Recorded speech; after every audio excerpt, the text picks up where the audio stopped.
মাস পরে তুই দেশে এসেছিস। এই কানাডাতে তুই কি খাচ্ছিস না খাচ্ছিস এবার একটা চিন্তা করে রেখেছে, তোকে বিয়ে দিয়ে বউ শুধু কানাডা পাঠাবো। বিয়ে করতে হবে। করবি না তুই বিয়ে? তাহলে খাওয়াও লাগবে না। সরি এত লেট করে?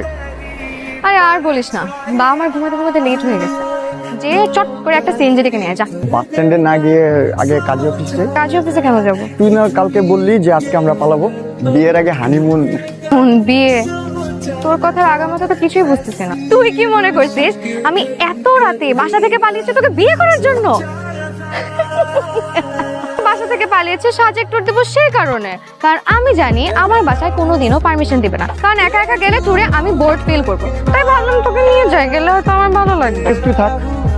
আরে কই যা, সাজেক যাবি না? তোর সাথে তুই যা।